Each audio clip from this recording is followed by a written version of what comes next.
Everyone, you are watching Rob's MetalWorks, and tonight we are here in the home studio and turning up the brutality a whole nother notch because we have with us one of the most brutal bands here from the Alamo City. Brings a great pleasure to finally have on the program the band called Cerebral Desecration of Death. Yes. How you guys doing tonight?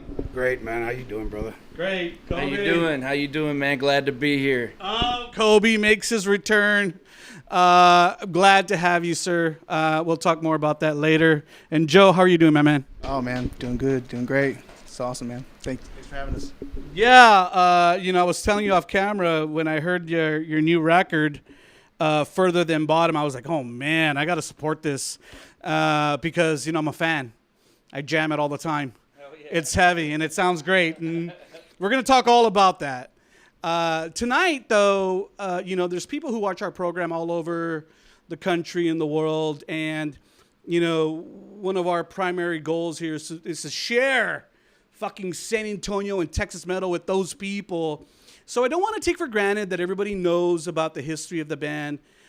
Dave, I know you're at the heart of this band, so talk a little bit of the beginnings of Cerebral Desecration. Cerebral started back in 2010. Me and Javier Zamora came up with the concept, and we took remnants of our previous band, which was called Insanity, that had a long hiatus. And when we came back out, we said, hey, there's a few songs that we never released. Let's try and put these out there because the scene was happening in the area of San Marcos, 78666. So we tried it, we did it, had a reunion for Insanity, and then Cerebral started out. We did our first album back in 2013 called Immortals, and then we came out with Incarnation, which was our second album back in 2016-17, I believe. And then Cerebral 3.0, we did this last one, which released May 1st of this year. Yeah. So what kind of, like, at that point in the beginning, I mean, obviously you guys are a really heavy band.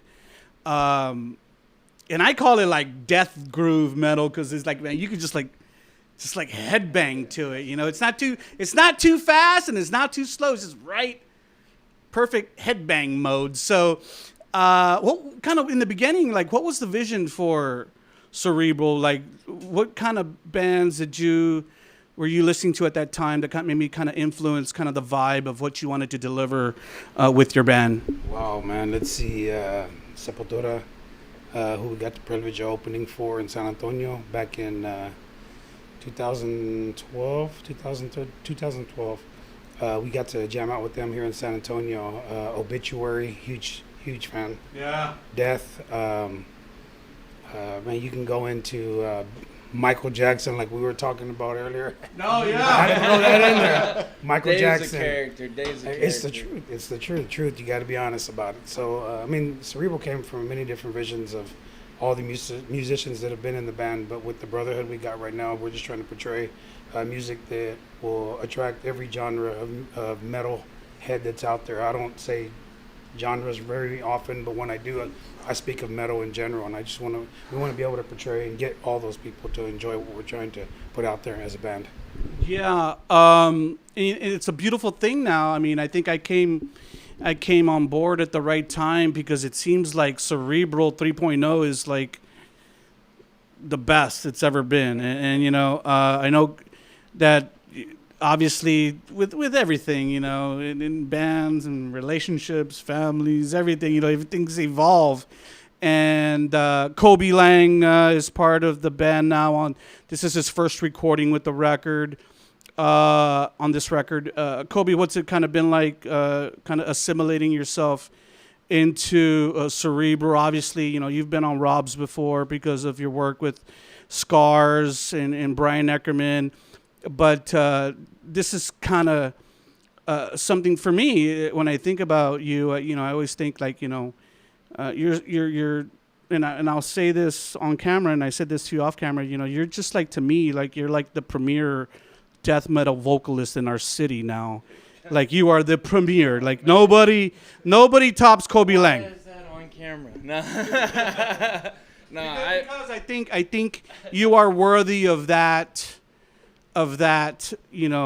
acknowledgement because I listen to a lot of death metal people, and today, like for example, when I shared the Nevelum video, I said new sick quality. I love all genres of music, heavy stuff too, but it has to be quality, man. Yeah. And you've kind of always like now, like you're just delivering quality shit in everything you do, and obviously with the Cerebral stuff, it's very high end death metal vocals. So what's it been like working with Dave? Did you have a hard did you have any difficulty transitioning into this band? This is actually funny. I want to hear this. Yeah, absolutely not. It was super easy to get into it. So, first of all, I can't say enough how humbled I am to hear you say sickest vocalist. Like, goddamn, like, but I appreciate the love for real, brother. But the thing is it was at the end of a time when I was out of Wings of Abaddon. And to even go further back to mention Wings, I was in that band, and he hit me up one time before they had the vocalist for their second record. Yeah. And he said, Kobey, I met you when we played a show, blah, blah, blah. It was amazing. What do you think about playing with my band? And I said, man, I'm busy. I can't. So I turned it down. Years later, multiple CD releases through Wings, Cerebral Desecration was a part of it. We've always been cool. We've always been, we've always known each other. I knew they were from San Marcos, New Braunfels area. We're from San Antonio, and I always bring them down and throw some good times. Well, they lost a few members, and I saw him say auditions for vocalists, and immediately, like 5 minutes after the post was posted, I hit him up, said, hey, man, if there's auditions, put me down. I want to try. I always enjoyed your band. And he was like, what the for real? I was like, yeah, hell yeah. Like, Wings isn't a thing anymore. We're kind of, it's going away. Sure. So I have the availability to give my full potential to. So he hits me up, and it's literally like one of the last local Wings shows we're having. He hits me up. He's like, we're recording at the Looney Bin. I said, okay. And he's like, I need you to come down here, play a song. Let me know what you think. And you're going to do vocals over it. Show us what you would do. And you had never heard any of the stuff yet? He gave me a sneak peek, I think, a week before. Yeah. Like a week before, he was like, here's a song we have, and here's our album. You have it. We're going to pick a song off there that you would like to hear, that you would like to do over, and then here's also a new song that we got. So, okay. So I go in, and I freestyle in the studio on Upside Down, which is on our new album. Actually, that one we gave you there. We gave you that one there. Oh, so I never heard it before. You never heard Upside Down until you got there that night. So they put it on for me. I think I heard it one time, and I said, okay, go back. And they went back, and I just fucking nailed it. Literally what you hear on the album, it's literally like 70% of what I do then. That was just a freestyle. It was just in the moment, the feel. I heard the rhythms. I heard how it went. And I just threw my feel on it. And I think from that point on, they were just like, holy fuck, this guy. And they hit me up the next day, and they were like, some people dipped on tryouts after seeing what you did. We didn't even need to really see much more. Let's go. Yeah. Well, that just goes to prove my point of what I said earlier. Like, we can't even touch Kobey, so, like, I'm out, bro. So I was like, all right, let's do this. And then, of course, this is my best friend Joe over here, and every band I've ever been in, Wings, Blessed Agony, Psycho Sick, when we were kids playing the White Rabbit, 15 years old, he's always been my right-hand man, and they needed a bass player. Yeah. And I said, Joe, check this out. Right at the same time. It's just crazy. Right at the same time. That's cool, man. So it kind of domino effect to where they're missing basically 2 members, and boom, right away they filled 2 members. And we kind of just rolled with it from there, and we came across what we got now. The metal stars aligned. And as we talk about band members, Collyn Rios, man, we're missing you tonight, bro. Collyn, I've been talking about you tonight, man, because, I know you wanted to be here, and the opportunity was last week, and unfortunately, it didn't pan out, but you're here in spirit, my man, and I want you to know that El Mero Metal is thinking about you, and I know you're the youngest cat in the band, so there'll be another time. So let's go ahead and jump into the new CD. This is the band's 3rd release, Further Than Bottom. For some of you people who have not yet seen it, go ahead and take a look at the cover art. Very heavy, brutal piece of fucking San Antonio metal. It will go down in the history, man. And I love this record. I listen to it like all the time. I really do. At least once a day, I'm jamming this record just to get my brutality in. You know, I like it all. I like the melodic. I like, I can listen to grind. I can listen to, but the heavy death groove thing, I think I like it because, like I said before, it's like this mid-tempo heavy stuff. So let's talk about, first of all, let's talk about these tracks. Were these kind of tracks that were written when the new band was formed, or kind of were these tracks kind of like older tracks that you guys polished up, or things of that nature? The first two songs on the album were songs that were in the process of being written. Obstructed, my favorite. Obstructed was one that was already something that we had recorded previously. It was 3 songs: Peel of the Rotten, Obstructed, and Upside Down. We recorded those 3 songs with Clifton Miles, and they were just for promotional purposes. And then we went back and recorded the rest of them, which were the 7 total. There were supposed to be 10, but we took 3 songs off, called it Further Than the Bottom because of the meaning that Kobey was trying to portray, and he'll tell you about that. We got those songs. So the first 2 were previously not touched until we got formed in this band. And then we got Obstructed, which we had written, Peel of the Rotten, which was already written amongst all of us, and then the other ones kind of fell into place. Deceiver, Shit was a song that Bryan wrote. Yeah. Oh, this is the story right here. Yeah. We're gonna talk about Bryan Eckermann. Because I know he used to be part of the band.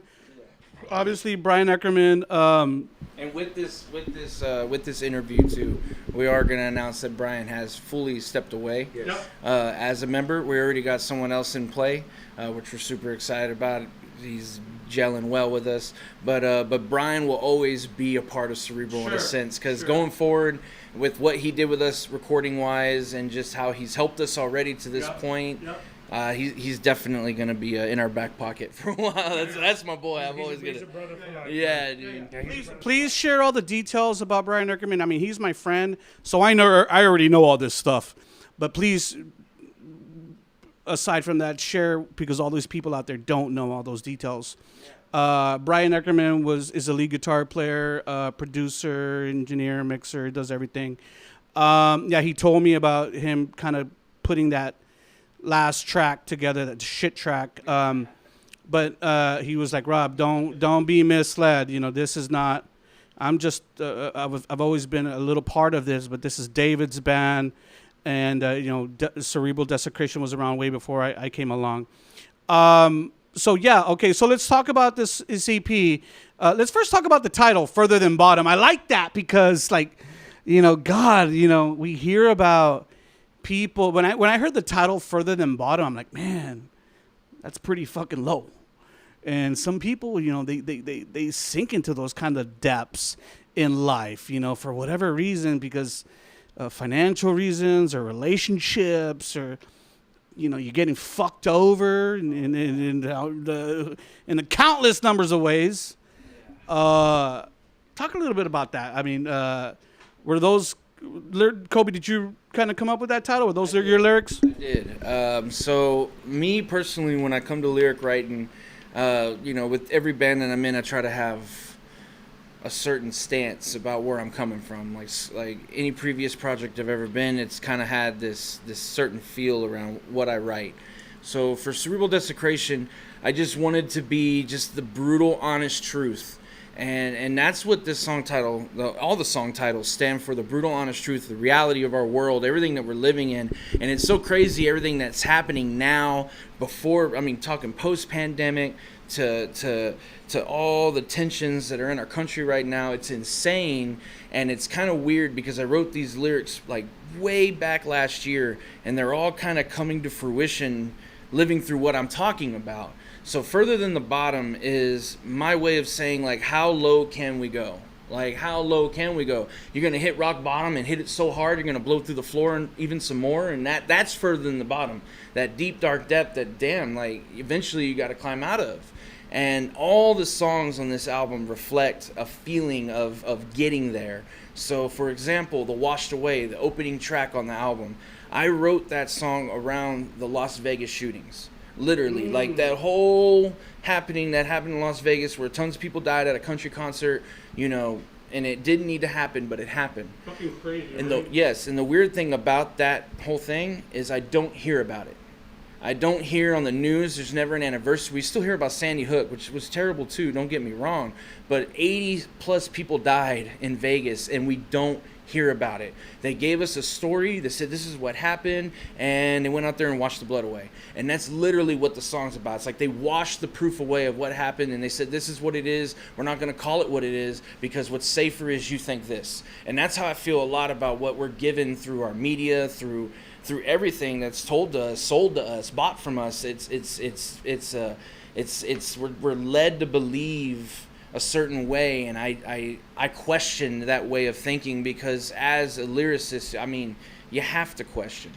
And so I question the motives of that day. I question everything that they told us. I question the fact that we don't hear it. I question the fact that when even in a political stance someone talks about guns, it's not their first moment of bringing, hey, you remember Vegas? That was terrible. We shouldn't have guns. People who are against guns don't even bring it up. And that's the scary part, right? Because you think immediately that would be your talking point, but it's not. No one mentions it. So I felt like all of the truth and all the blood was just washed away. And that's where a lot of those lyrics came from, was from that, and that's what a lot of the album stands for. Obstructed. It's like we're fed a certain thing. We're never given the two sides of any story. It's always one side. Obstructed is our vision. Obstructed is your wisdom. Like they construct our worthless lives. Literally, those are lyrics from the song, and it's just me saying what I see and questioning how I see it. And that's what I try to portray in this band, completely uncensored, just how I feel about what I'm fed day in and day out. And that's going on social media, it's going on the TV, it's going on about driving around, it's everywhere. It's just everywhere you look, there's something different. There's always something to be afraid of. There's always something to worry about. There's always something that's hot. There's always something that's okay, it's not hot, here's something new. Like, it bothers me to the core, and that's where I get it out, is in this music. Kobey's blown my fucking mind. I'm like, you ever seen that emoji with the mind blown? That's me right now.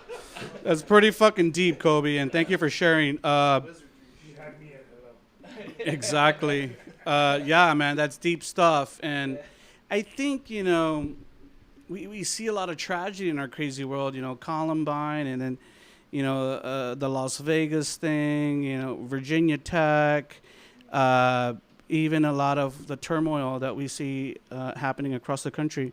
I think there's just some people who just want to be numb to it. If it's not affecting their daily lives, they're just numb to it. Like, okay, I see it on the news, and yeah, it's not affecting me, so I really don't care. It affects me too much sometimes, and that's why I speak about it the way I do. It's almost like I don't know what to believe a lot of the times, but I know that I love being a human being, and I love human beings, because without us, what would life be? I mean, it'd just be animals running rampant. We're a creative species, and that's what's a beautiful thing about being a creative species, is you never know what's gonna happen. You never know what we're gonna create, and I'd rather us create beautiful things in life than tragic, than turmoil, than devastation. I get it. It's a fact. Bad things happen. There's certain things that have to happen. That's a flux of power and control and whatnot. But the ultimate, society, I always would wish for the best for, because why not? I mean, we're all family. We all bleed red. I would hope we all could just live life together and get along without all the turmoil and tragedy and everything else that's going on. So that it's just my way of getting it out and wishing we could all have a better life. So, would it be safe for me to assume that you kind of feel the media takes us down a dark path? Absolutely. I feel that way too. It's just sometimes it's more like, well, we can give you a full truth, or we can give you the scary truth, and the scary truth will really get you watching. Yeah. So it's kind of like, damn, okay, but I kind of would love to know the real truth. So another example. Shit, the song Shit. Shit is an acronym. The song really isn't called Shit. It stands for Sadistic Humans Inflicting Torment. I wrote this literally around the whole Jeffrey Epstein thing. Pedophiles, sex trade, people who sell flesh and sex for money and power. And I wrote that song about the shit of society. We need to catch them all. We need to rid them and hang them up high. Let them all watch it through their own bloodshot eyes, because this is not right. This is not cool. This is not, and you know, so I was just like, who's the shittiest people in society? It's the pedos and the people who make money off of sex trafficking. Did you see, I think I saw today that Trump said he was going to give those pedophiles the death penalty. Yeah. You see that? Yeah, I did. Yeah. I did, and I don't mean to go political with it in any way, shape, or form, but to me, that kind of area of life should be kept sacred and should never be used in that fashion. And definitely in any way, shape, or form, no child or adolescent teen should ever be sold and made as a profit for someone else's pocket, because that's just wrong on a whole nother level. And that's what this song is about. Like, shit is about the sadistic humans inflicting torment. We need to rid them off this planet, because that type of mentality, that type of lifestyle is not welcome on planet Earth, if you ask me. I think there's certain ugly truths about our world that have been happening for centuries. And now, just because of the info saturation society that we live in, these things it's coming to the surface. But I think they've been there forever. Yeah. The Jeffrey Epsteins have been there forever. Yeah. But now it's finally coming to light. Great. I mean, fuck, man, this is a deep record, a deep death metal fucking record. Let's talk about, one of the things, too, that I love about this record is, like, when I jam it in my studio, it sounds so fucking heavy. We were jamming to it right now before we started. So let's talk a little bit about Bryan Eckermann. Obviously, did he record all these tracks? Yeah, Bone Spill. We did everything in Bone Spill Studios. Once Bryan came on board, he's like, y'all have to record with me. I need to put something out there that's gonna portray y'all the way it needs to be. And I think right now this is the only place that we can do this. It's not gonna cost that much, financially, because we're understood. So we went in there. Bryan caught the vision, and Bryan had said he wanted to become a member of the band. He did his parts. After these are songs that we had previously written, like we said, and he did his part to them. We got together, we jammed, we put this thing out there, and I mean, what can I say? I mean, you get Bryan's he's got a hell of an ear. I call him the mastermind. I mean, people. That's what I call him. Every time I see him, I say, "What's up, mastermind?" Bryan Eckermann. I really do believe that he captured the sangre of Cerebral. I've said it, and I've said it. You have to catch the core of the band. If you don't capture it, you're not going to portray it the way it truly needs to be. And if you give somebody false advertisement of who you are as a musician, that you're never going to get the respect that you deserve out there. So I think that he captured that, and with this album right here, it is just phenomenal. I mean, what can I say? Bryan, thank you. I truly mean that. Thank you for helping us out for the last year. Thank you for helping us get this album together the way you did. Mad respect to you. I love you as a brother, just like I love all my former Cerebral brothers. Yeah. Just like I love you for having us here. Like, man. I'm gonna be a former brother. You motherfucker. Yeah, my brother. But no. My future former brother. I saw you guys play at the Paper Tiger, I think last year, and Eckermann was on the lead guitar. What a killer freaking show! Yeah. Killer freaking show, man. You guys were on fire. And Joe, I remember watching you play, man. You throw down pretty damn hard on the bass. And when I saw you, I'm like, man, trim down, Joe. You're looking strong now. Joe, tell us, what's the reception been like? I mean, when you guys go out and play. Oh, it's been great. Everyone out in the crowd, they've been hella freaking badass, dancing, moshing, being family out there, they fall down, you pick them up. It's been great. The response it's been phenomenal. Love it. Yeah. Love it, man. It's been good stuff. It's been a fun run, brother. Yeah. Fucking A. Thanks for having me, Dave. Oh, man. Thank you. Don't get me crying, man. So the record for all you people out there officially came out on May the 1st. All digital outlets. So all you people out there, be sure to look for it. It's called Further Than Bottom. You guys brought me a nice. Where is it at? Where is it at? Here it is. Brought me a nice hard copy. So there are hard copies available. Yeah. We have a website going. Cerebral Desecration. Big Cartel. Yeah, Big Cartel. We got our Big Cartel site. We got shirts. We got hats. We got albums. We got patches. We got koozies. You name it. We workout gear for the ladies. Yeah. Soon we're gonna have workout gear. I saw on the post today on Facebook, you have like pants and shorts and shit. We're trying to beef up our merch stock. So Yeah. we noticed that at our last show that we played, where we opened up for Nile, when we just were slinging merch left and right. That was even before we played. You were telling me that you guys sold lots of stuff. Yeah, we pocketed a lot of cash that night from slinging our merch. So it was nice. So we realized, man, we need to have a wider selection. All we had were like shirts and CDs. Yeah. Not even really CDs. We just had shirts, pretty much. So now we're like amping up our merch. We're getting ready to, as soon as this pandemic's gone away and we can hit the road, hopefully, and start going out and showing people what the fuck we're about. Yeah. I just want to help you out there, bro. No, I'm a vet. Nothing but love, baby. My arm doesn't get tired. It's freaking got the But problems. we can't wait. We can't wait to get back out there. And we got a show on the 27th of June. So we're playing. We'll be here in San Antonio at the Rock Box, along with Wolf Holt and a few other bands. It's going to be a really good show. We're excited. It's going to be a hell of a time. And we're excited to get back out there, get on stage, and just show what the record. We're going to play the whole record front to back. So, Oh God, great. Yeah. Great. Yeah.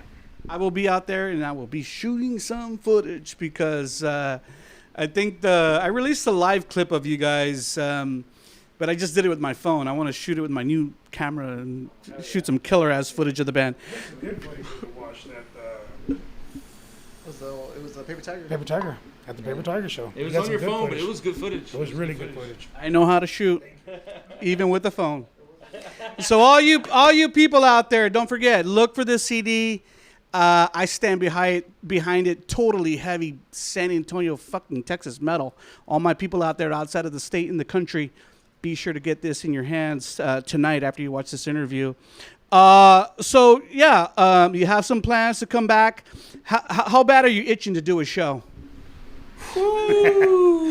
There's no Ants words. in the pants. There's no words that Ants in can. the pants. can Oh my God! Like I mean- it's scary thinking about it. Like it's like, what's it gonna be? And you're hearing rules about like no moshing and stuff like that. Well, okay. So what does that tell me? Like, damn, I really need to really give them a shotgun to the face in a sense with our performance. So we got to really blow the crowd away. There ain't gonna be no moshing. Like, damn.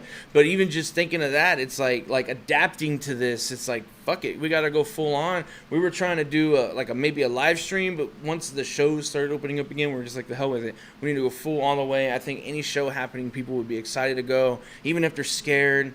I say as long as we all practice the safe measures, don't be scared. I will stay 6 feet from you. I promise. Unless you need you want to get some merch, you'll have to come see us.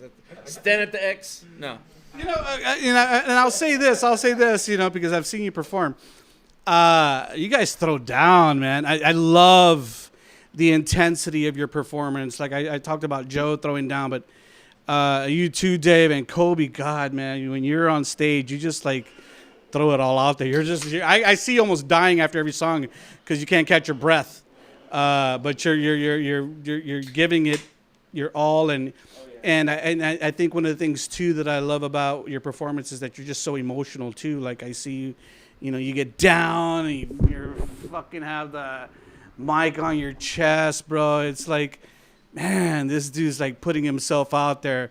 The live performance is a thing, That's where it's at, man. Like I can't wait to see people's reaction how we perform these songs going live. Like I don't try to be that singer that just stands there and performs songs for you. I try to like move I like to have performance. It's a performance. I like to have my body. Some people out there don't fucking get that. Yeah, dude, you gotta have that flow with your body in a sense, and with us, that groove that we carry with our music, man, it's just becomes second nature, and I kind of become lost in it when I'm on stage, and I just go. Sometimes I get very lightheaded, just like mid-set, like, oh my God, did I breathe?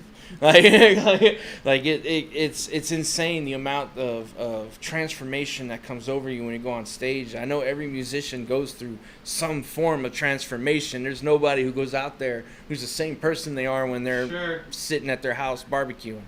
You know, you become an animal. You become part of the music. Your spirit's the music. And I feel like, local or not, come see me for $5, come see me for $20, come see me for $100.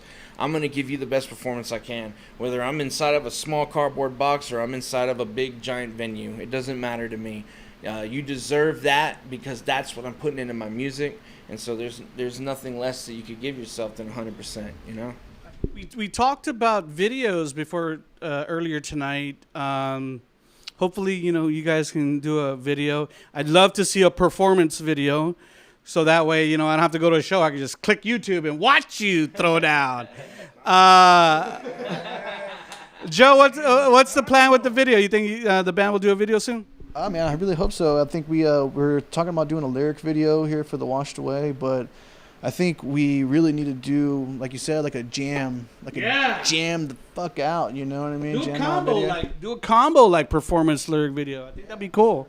Even if you just kind of do it, you know, now because of the pandemic, people are doing things in the studio. And tonight, you know, we talked about some people coming into play. Thanks to our brother Steve from Fortunes who gave us some info tonight. Hopefully, you know, we can do some things. I think the performance part. I like the lyric videos. Don't get me wrong; they're cool. But I always, as a fan, I always want to see the band fucking throwing down. Hell yeah. Yeah. So like, you know, either do a throwdown video or do a throwdown lyric video. Yeah. No, that's exactly. I think we're doing that next, then, huh? Yeah. Let's do it. Yes, Let's pull the trigger on that, guys. I don't know. I don't know what the hell we're waiting for. The video. Joe's been actually talking about this video for, I could say, strongly throughout the whole pandemic. He's really wanted to do this video, so he's been kind of putting it in our ears over and over to the point to where it's the best option to do right now. I mean, you got to understand, this pandemic struck us in a very odd way, and it's hitting people in certain situations. So putting out videos and playthroughs and all this stuff for people that are at home having to adapt to social media all the time. So we want to put something out there that's going to give them something to enjoy. I mean, we're using the platform as we should right now, and then once we're able to play, we're going to play, and this video is a way just for them to get back. Just like you said, I want to watch a live performance, I can click it on, check out these dudes. We want you to feel it, man. For sure. Absolutely. Cool. So hopefully we'll see a video by the end of the year.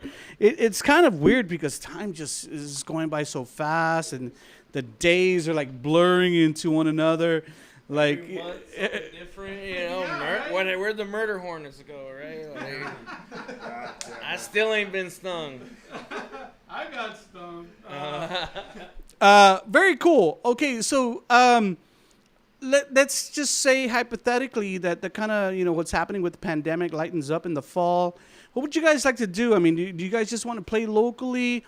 And I don't know if I should talk about this, but Kobey and the band, you were telling me about, you know, other opportunities, financial opportunities that are going to help you guys kind of broaden your scope and the mission of Cerebral Desecration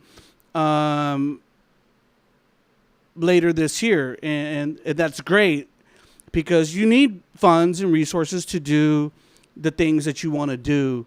So now that you kind of have that, not that we need to get into the details of how that came about, but now that you have kind of some of that back-end support, do you kind of feel like, oh, we just kind of still want to continue establishing ourselves in San Antonio, or we want to go to the Valley, we want to go to Austin, we want to go to Dallas, we want to branch out and spread the magic? Because obviously I feel, I think a lot of musicians feel that, you have to put in that road work to kind of build the audience of the band. Absolutely. Well, for us, I mean, we're lucky, man. I've been in this scene here in San Antonio for years. I've been playing live since I was 15, back in the days of the White Rabbit with Rick, calling out names every second Tuesday of a month, asking for who wants this date. I mean, old school. This is before there was online anything. And to be where I'm at now and finally have the band that I need to go further than just here, that's definitely our goal. Fortunate for us, too, is with Dave, he has plenty of connections in Austin. We've been doing a lot of things with Come and Take It Live. Anthony Stevenson is our boy. We want to say thank you for all the opportunities he's given us. So between Austin and San Antonio, we've been tight. I mean, we've down here in San Antonio, we opened up for Black Dahlia Murder. Up there in Austin, we opened up for Nile. I mean, the list goes on and on. We've been blessed with having multiple opportunities to open for big name bands, and to get the responses that we have, we know, like, holy shit, we need to get this further than where we're at right now, because people are really digging what we're doing. So we feel what we're putting out is at least quality to our extent. And we definitely want to just bring the thunder. Like I always say, like, coming live, seeing us live is a kick in the teeth. Like I literally just want you to be like, holy shit, where'd these guys come from? Like, these guys just fucked us up. and that's where we want to come from. That's where we want to portray. So yeah, we definitely want to get out and about. Hopefully soon we'll have our funds together and we'll have the ability to travel. It's just weird right now. It's a weird time with the pandemic. You don't know if it'll be fall. It could be next year. You never know when shows or anything becomes a reality again where we can go back to normal. But either way, I think we're in a unique position. We're in a unique position to kind of start with the new wave of change and just roll with the punches, get out there, play as many shows as we can. And reach out as far as we can. I want to reach so far I pull every muscle in my body. You get what I'm saying? And that's what we all came across when I joined and when Joe joined. And our mission was, let's go further than this. Let's go further than the bottom. Right? I think this record deserves that. And before I ask you about new music, I always think that, sometimes because of the age that we live in and just the short attention span that some music fans may have, people are just always trying to put new shit out all the time. And yet, when they have like a beautiful piece of work like this out in the market, they don't give it the support and the longevity that a piece of work like this deserves, because they're just trying so hard to like stay relevant. So, we got to put new shit out instead of really supporting what's already out. So Austin would be your secondary market, obviously, because of the proximity to San Antonio. What would be like the next market that's most important to you after Austin? I've been trying forever to get hookups in Dallas. Dallas? Damn, so many times I've reached out to promoters and they're like, "You're not local?" No, like, come on, man. Like, I will become local if you get me up there for a show. Like, people will be like, "Who the fuck is this?" And yes, we're here to party. Like straight up. And we can work out details. We can work out anything. I mean, we will take risks. That's the point of being in a band, is to take risks. So, I mean, if I got to go up there and practically only play a show for gas money, I don't mind. Just to show you what we are, what we're about, and what we stand for. Dallas. I understand your mentality with regards to Dallas. Dallas is a big market, but I've been to Dallas. Dallas is a very fickle market. I understand. I think you guys would be big. I think you guys would be big in Corpus and in the Valley. If I were you, I would be saying Corpus and the Valley. That's me. We need to get our satanic Hispanics. You know what I'm saying? There you go. No, don't get me wrong. Okay. I love all the Texas cities that we've played in before, and the ones that we were going to hopefully get honored and privileged to play again. But we have some dates that we're actually working on that are going out of Texas, both West and East Coast. I'm working on 2 going straight up north right now. So we have things that are in the works That's the whole financially able thing. So just to give a little sneak peek, we're financially able to go a little bit further now, which we're very thankful for. We're not going to mention anything more than we got respect for everybody out there, and thank you very much. So stay tuned. Stay tuned. Yeah, 'cause we're going to definitely hit the road. We're definitely going to get out there. We're definitely going to do, like I said, kick you in the teeth, and we're definitely going to buy you a beer for it. Yeah. So, I want to. metaphorically, I don't have money to buy beer for how many people come to a show? 10? I'm just joking. But yeah. Definitely, we want to get in your ear, and our motto for our band is we're coming for that chon chon. Yeah. Straight out, that's our motto. Like, we want to get you by the ass, we want to get you by the nalgas when we come for you. So, yeah, this white boy's picking up this Spanish. I get it, and I love it. Now, before I crack open the wrapping on this CD and have you guys autograph it before you leave tonight, I have to talk about this artwork. This is really cool. I've always loved, because I'm an old schooler, you know. I've always and I thanked you tonight. I said, yeah, you gotta bring me a hard copy, and I have all my CDs all over the place. I love hard copies. Talk a little bit about this artwork. This is really cool. It's wicked. Hand-wrought art. Hand-wrought art. If you go on Facebook, it's called Hand wrought R-O-T artwork. ARTWORK. He's got Hand-wrought Texas, Hand-wrought SA. I believe now he's got one. He's got some phenomenal work, and he hit me up, told me that I have an idea for what you've been talking about, because we had talked previously about other art designs, and he says, I got something. He sent it to me. I sent it to the guys, and he was the first person to respond, and then it was Collyn, Joe, and then Bryan said that this is the perfect artwork for what we're trying to put out there. The album was going to be called something else prior to this, but since we only knocked it down to 7, this artwork right here fit perfectly, and he did a phenomenal job. And then Bryan actually put the whole what you see in the CD together, the concept, the booklet, and all that stuff. But He's so good at that too. Oh my God, let's stop talking about Bryan Eckermann and how fabulous he is. I told him he should get into managing bands, and apart from what he's got going on, he's like, I got too many projects to do anything else. So yeah, he did a phenomenal job with the album, man. So I know that I just said, you know, fucking work this record for as long as you can, but do you guys continually write? Are you writing new stuff right now? Absolutely. Yes, after the album shrunk from 10 to 7. So we have 3 tracks, working on 4. Joe's actually just put some into the mix very recently that he wrote from front to end. Phenomenal work. I mean, this guy right here is a hell of a musician. He doesn't take credit enough for what he does with Cerebral.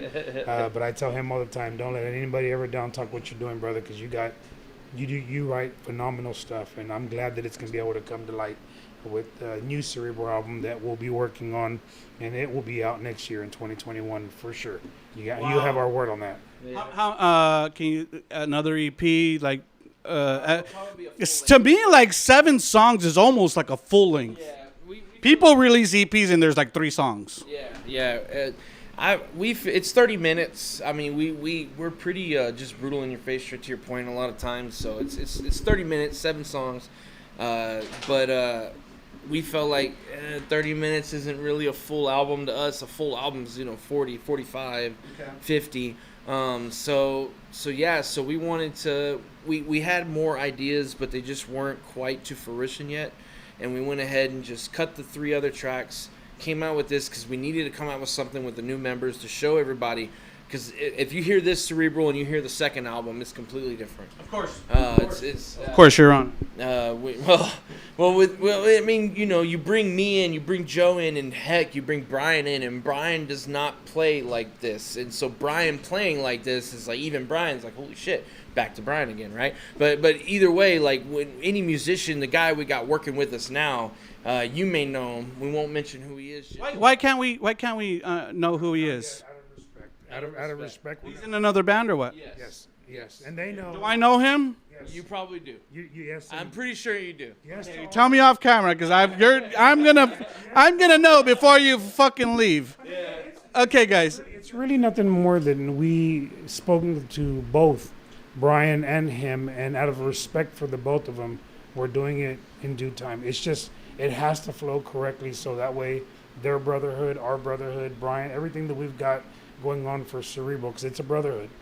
We have to make sure that everybody's being respected the right way, and until that point, we're not going to say anything. So, But he will be at the show on the 27th. Okay, cool. So there will be An announcement for June 27th. Yes. Well, that's cool. I mean, I understand that. I understand how, things have to happen in due time.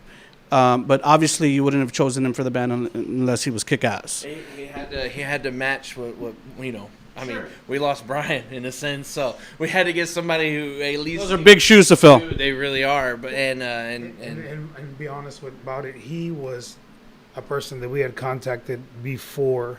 These guys contacted before Bryan. Yeah. And then Bryan hit us up because. Oh, and then he said, "Oh, you guys got a badass record. Okay, now I'll join the band." It all happened. Well, it literally all happened within 24 hours. He came in. Bryan was Captain Sabaho in a sense.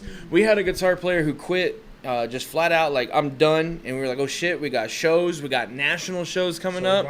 And we made an announcement a month before our next show, and Bryan immediately was just like, I could do it, send me the music. Like, flat out. And it was a joke.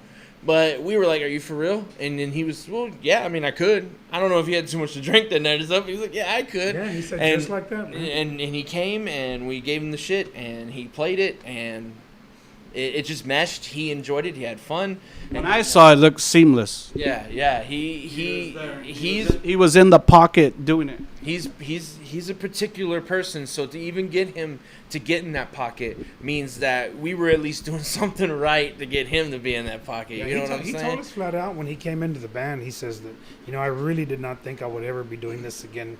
Once Wings was over, I figured maybe a Scars show. And he says, yeah, but I want to check it out. I really like y'all's music. I've always liked y'all's music. So he started sending me stuff, within about 2-3 days, and I was sending it to these guys, and it was just like little clips where he was adding his little flavor to what we had already had written, his spice to it. And we were like, damn, this is actually pretty good. Bryan, I mean, Bryan, Bryan, he's a phenomenal musician. And yeah, Bryan, we know you. We know. We're gonna keep bringing him Okay. It's important to bring him up because he's on this. Yeah. He helped bring this to fruition. So it's not just as a brotherly love thing. It goes further than that. He helped. He did work. Shit is his song. He wrote that as a gift to us. He told us, he goes, I'm leaving. I didn't ever plan to be permanent. It was just fill in. I'll play. Even if you got shows coming up, I'll still play them. I mean, he's totally, like, it's total legit, like, no bad blood in any way, shape, or form. And he goes, and this song is my gift to you guys. So I have to mention him because without him, this wouldn't be here. So 100% true. So much love to him, and definitely keep working with him in the future, doing albums and stuff. Oh, of course. He'll be here on July 18th talking about. Of course, yeah. He told me here. Lyrics to Psychodia, and that's what we're going to talk about. Psychodia and Seventh Sin and all this other shit that he's doing. Okay, gentlemen, as we near the end of this interview, any last words? Anything you want to share with the fans that know Cerebral Desecration and some of the fans who are learning about the band tonight? Let's start with you, Joe. To the fans that have known us and have supported us, we thank you. We love y'all, and thank you for all the love. And it's been great ride for the new listeners, new ears out there. Hopefully, we can catch your ear. Maybe we can, get that ear pussy, if you know what I mean. Maybe we can get that. And hey. Talk about metal. If you're not really, into the music, we can talk about metal, whatever else you're into, whatever, and, support each other in some way. And thanks in advance. You said the perfect thing. Joe, I'm glad you came tonight, man. I'm a fan of yours, dude. I love what you do. As subtle as you are, I still think you're very vital to the success of Cerebral. And I just want you to know that on camera, okay? David. If I was to say anything, I would go back to what you said earlier tonight. This is a platform for every musician. And this is a platform for you. This is a platform for you. This is a platform for you filming right now what you're doing. You're using this platform. Use this platform to portray exactly 100% what you want to within the metal community. If somebody respects it and they enjoy it, thumbs up, man. Thank you so much. If you don't, pass it on to your brother, pass it on to your sister, pass it on to somebody that may like this music, so that way we support each other. That's what I do with y'all. That's what I want you to do for me. And if there's anything that we learn from what we're doing right now tonight, is that you're respecting us by inviting us into your home. 1, 2, thank you. Thank you for giving me this opportunity to be here in front of you. I just want to shake your hand right now on camera because I want to tell you I got mad respect for you. Thank you.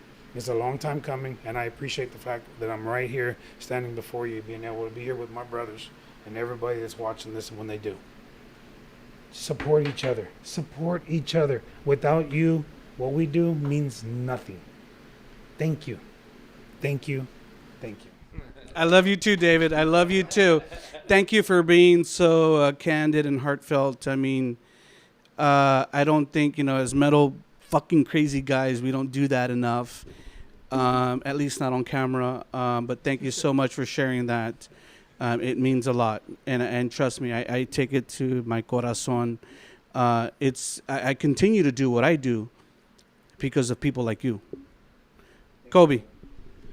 Coming to me last. Oh, Yeah, I'm about to give it the shaka. You know what I'm saying? Get a beer. Nah, get a beer because I rant. Oh, God. No. We only got like 3 minutes left. Okay. Just kidding. I just want to say that anybody who gives Cerebral Desecration a listen and reads the lyrics in the booklet and understands what I'm saying it from my heart. I'm saying it with true love and compassion for every red-blooded human on this planet. No one should live through any kind of atrocity, should live through any kind of suffering that is uncalled for beyond the normal realms of life. And so that's what I represent when I'm coming with this music. I wanna grab people by the heart, make them say, damn, did he really just say that? Like, yes, I did, because I'm giving you the brutal, honest truth. And to anybody who's just finding out what we're about, welcome aboard. It's going to be a hell of a ride because we ain't close to done yet. Yes, there's going to be a new album. Yes, it's going to be, the same brutality, if not kicked up another notch. And definitely my lyrics will be on the same point as what I'm going on here. Is just question everything you see. Question it all. Question everything. Your neighbor, the news, all of it. Question it, because somewhere there's bullshit. There's bullshit. Chick's fucking you over. Yes. You gotta watch out, man. But nah, much love to everybody in the metal community. And we got some friends in the house tonight, and Julian, JC Productions is here. Steve-O from fucking Fortunes is here. we need to do a show together. I know you're not like brutal metal, Oh, God. but hey, no, but you're more of a hardcore. Hey, no, you're more of a hardcore. But we could get together. No boundaries. Bro, No metal is boundaries. metal, bro. Metal's metal. Metal is Hey, metal, we're bro. different sounds, but we could get a damn good crowd going. We can get that place bumping. Hell yeah. You know what I'm talking about. I love you two fuckers. I love you. I meant that. Like, music genres don't need to be classified. I don't need to see black metal with black metal. I want to see black metal with death metal, with groove metal, with fucking hardcore, with fucking, doesn't matter. Deathcore. Bring it all together. Let's do a nasty weekend show with all the best and greatest in this area and just fuck shit up. Wow. Gentlemen, thank you so much for coming over to the MetalWorks. What a fabulous fucking interview. Remember, everyone out there, the brand new one from Cerebral Desecration is called Further Than Bottom. Go get it right now. After you watch this interview, you saw them only on Rob's